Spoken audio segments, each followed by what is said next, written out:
But I can just point my finger to... I cannot play the Stanley Parable itself. I just... The magic is gone. I know this game. There's not many more mysteries for me. It's just the feeling that this game evokes. You know, there's like things that make you happy. Like titles like, it's cute, it makes you happy, it's nice, it's relaxing. And there's like the cutting edge just games you play for the thrill of, I don't know, combat or whatever it offers. The games like Stanley are rare. Because it mix up this weird mixture that gives you existential crisis, but in a way that it actually makes you relaxing, and it makes the whole world interesting when you are playing Stanley. Okay, let me just play Stanley for a while. I want to talk about it. Just you know, just for a moment. So here we are, Stanley Parable. And there is something incredibly...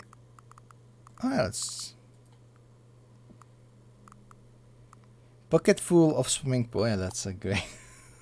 That's a great... Look at this. Oh god. Oh my god. Why is everything on fire?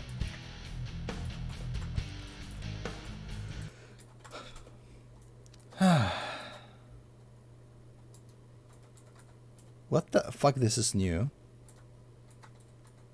The hell? This is new. Okay, I'm going to change. Okay, this is not what I was talking about. That is something new.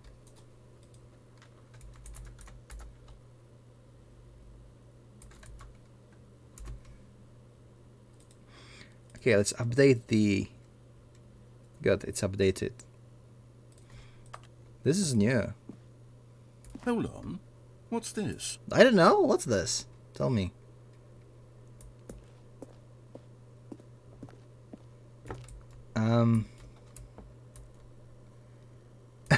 What?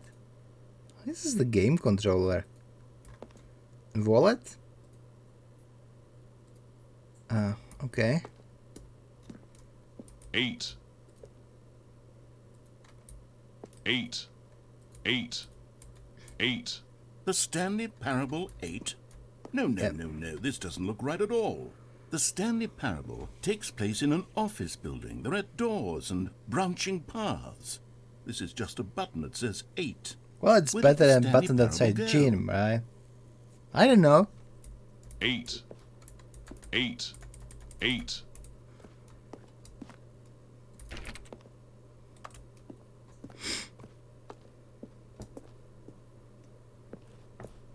Eight, 8, 8, 8, 8, 8, 8, 8.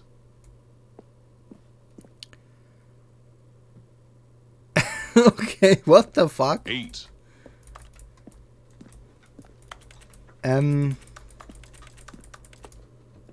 Is this it? 8. Let's begin. 8. 8. There is freaking nothing to do. Okay, let's begin the new game. Let's begin the game again. What the? Hold on. What's this? No.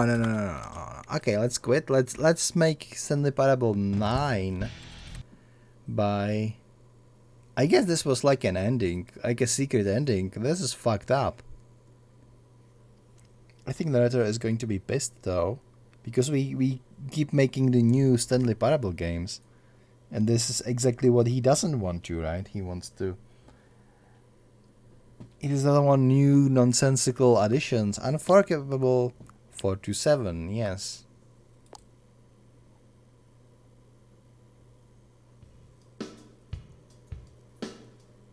Okay, is this a boss? I love these soundtracks though, it's always so random. Okay. This is the story of a man. Yeah, sure, Stanley. That was cool. Something new. Okay, so that Stanley Parable. All of his co-workers were gone. What could it mean? Stanley decided to go to the meeting room. Perhaps he had simply missed a memo. When you go to the game for the first No matter time, how hard Stanley looked, he couldn't find a trace of his co-workers. you don't know what to do. So you probably not just follow the path, you just, explore the office, try to pick things, because you have no idea this is a choice game. You have no idea that there is like no combat, almost zero interactivity with the world, and it's just the way where you go and the decisions you make is what the gameplay is.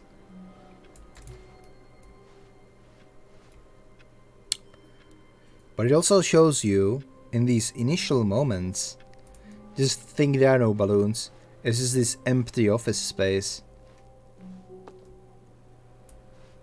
It's like 1980s, 1990s maybe. Like this is how the offices look like, yeah. And it's just everything is the same. The people are basically numbers for the corporate, that sort of stuff. You still keep coming back though, because you like the game. It makes you think about life, about what you are doing with your life. Essentially, we are all Stanley. Like, if I think about the Stanley's work, he presses the buttons according to the commands that comes to him through the PC. It's a little bit simplified version of most of us in the IT industry are doing. We are pressing buttons according to what someone else tells us. We are all freaking Stanley. And that this kind of office lives with all these team buildings and corporate nonsenses, it's so freaking empty. It's so empty. But suddenly you are thrown in a world that takes this, simplifies it, and builds a narrative over it. And you don't know that there is mind control machine. And you play it for the first time, there's just an office. You try to control it, and before you can finally see the game for what it is, before you can finally understand the choices, the implications, and what the author of the game is trying to tell you, using all those tools, using this office building, using all of these map features and choices, using the narrator, all of these are part of the message of the author. But you don't know this when you play the game for the first time. What you know is this weird office building, but suddenly you are not the worker there. Yes, your character is, but you are not. You can explore freely, and something mysterious just happened. So that's what you are trying to find out, and it's taking you to a world where you are kind of reconciled with the fact that, yeah, you are just like Stanley, you are working this job. And maybe just like Stanley, you are just trying to, throughout the games, throughout the activities you are doing in your free time, that you honestly don't have probably a lot of free time, yeah? Unless you are on a home office and just slacking. But yeah, if you are working in the office, you don't have much of free time. You know, the week has 7 days. It's 161 hours long. I think, am I correct? You know what, let's just pull up the calculator. So, the week itself... Yeah, 168, sorry about that. So we have 168 hours in a week. If you are going to the office, your average workday, including, let's say you are lucky enough, so the travel time to and out of the office will take you an hour together, then you have hour to lunch and breaks, which means 55 hours. Out of these 168 hours is that you are forced to spend in the office just working. It's not your life.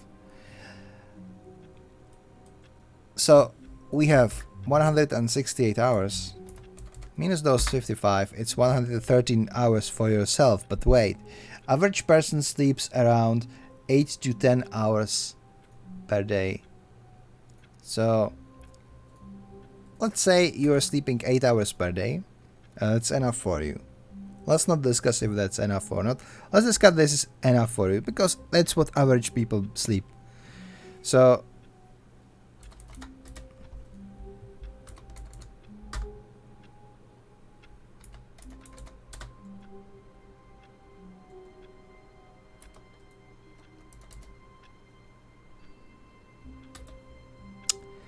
you have 57 hours for yourself. And so you basically spend just as much time working from the time that is at your disposal. It's roughly the same time you spend working as you can do anything else. And by anything else, I mean even chores you have to do. You have to do some chores at home. You have to like make your like groceries.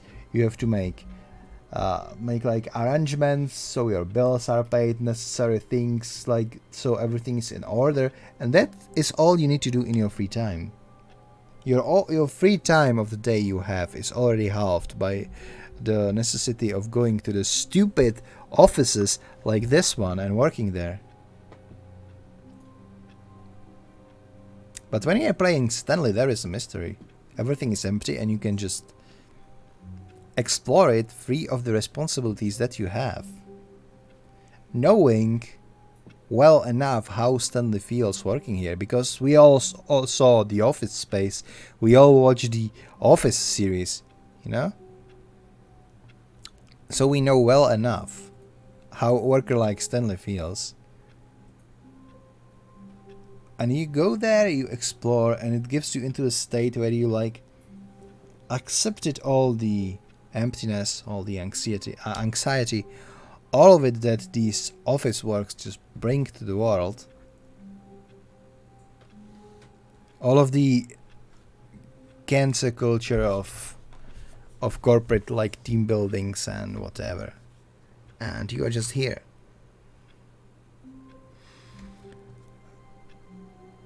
It speaks to you through all of these issues, but still manage to be somewhat innovating and like relaxing. But it's the other way than when you're all playing Stardew Vale and planting trees, because that is just a pure relaxation. This is something incredibly sinister, but somewhat more real, and that's why when you are playing this game, it feels so weird. And you want to know what's going on, and you want to protest the system, and that's why most people, when they went in this room... When Stanley came to a set of 2 open doors, he entered the door on his left. All of the frustration that player have just go towards the narrator. Because when you are in a building like this, you know you are just a worker, you are not a CEO. Like, none of us are CEOs. Like, CEOs probably not playing video games, and if they do, like, good for them, but you are most likely just a worker. Replaceable number in some sort of accounting book, you know, and then just fire you when they feel like you are no longer profitable for them. That's the sad reality of the world we are living in. And this sort of frustration is just like, I am in control now. I am player, and there is no responsibility for me if I neglect my duties.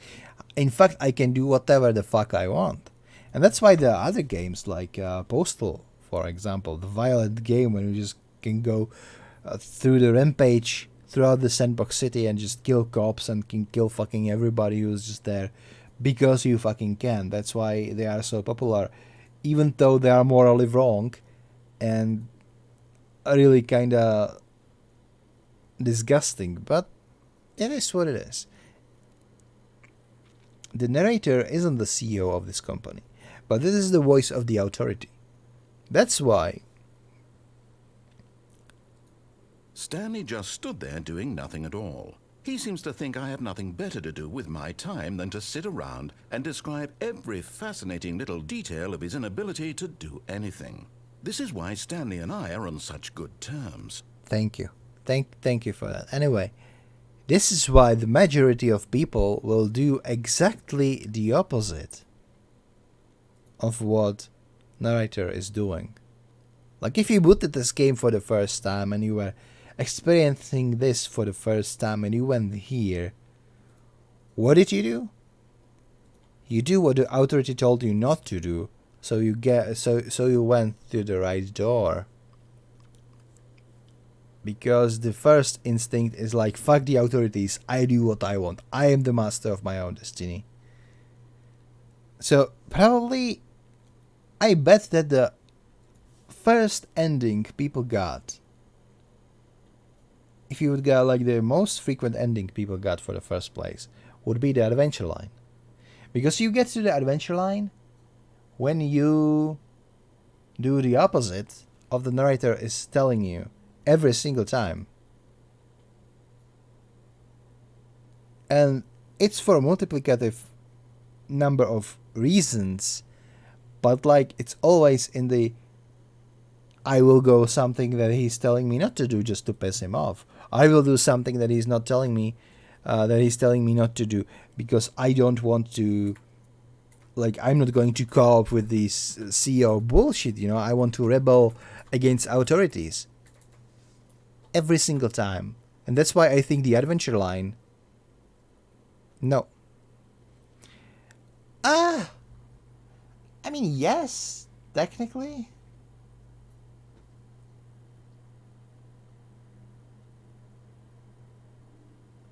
Oh, true. You get to the call, you get to the adventure line if you go to the maintenance room and take the elevator downstairs. So yeah. But you can also jump off the lift, like... Okay, endings aside, the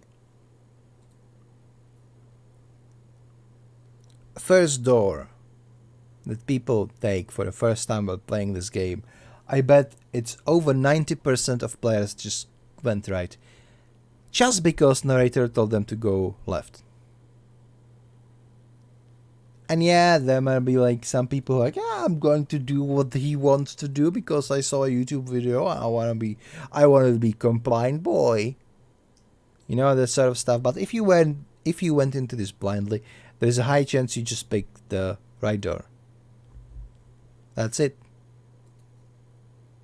And maybe some curious people, or like people who are thinking outside of the box and just are curious to see what the author of the game has in stock for them, they will follow the instructions.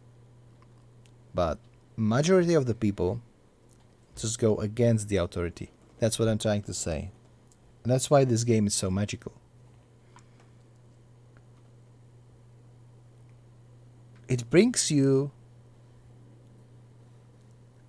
relaxation for all the wrong reasons. That's what I was trying to say this whole time. So I was trying to find something like this. Of course, like the Steam, more games like this is absolutely off the rails. It's like, no? Then I was trying to find like games that have exploration and mystery. For some reason, it's over 70% of these are some horror games. Most likely indie horror games, for better or worse. So I don't know either. But I end up with the kind words because, yeah, it's a lazy Monday and I don't really want to do anything. I just want to sit. I don't want to like even play World of Warcraft. I've just done my time walking today. I'm just done with it. I'm like, no, thank you.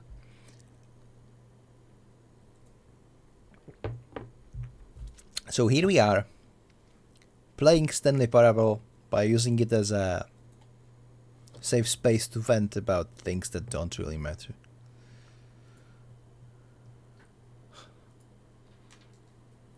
I just can't get over my head how amazing this game really is. Because it makes you think. It makes you think, and I'm not talking about puzzle games. This is like philosophy level of thinking. It gives you an illusion of freedom just to take it away from you, just to give it away, and to give it back when you're not expecting it. And when you think you cannot be more surprised, you end up, just like me, in a freaking room that just has a stupid button that says 8. Because you have 8 installment of the game. And I honestly didn't know this freaking thing exists. I did not. And I think it won't let you progress anywhere. It's just snarky comment from the narrator and that's it. I'm pretty sure that was what the room was about. And then there was like the gamepad and a pencil and a machine that helps you put out stickers or duct tape or whatever that was. And a wallet. I couldn't pick up the wallet anyway.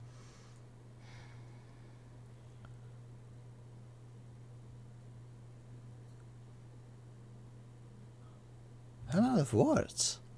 How did that happen? And I don't know what to play now. I don't. Maybe I should quit streaming for all.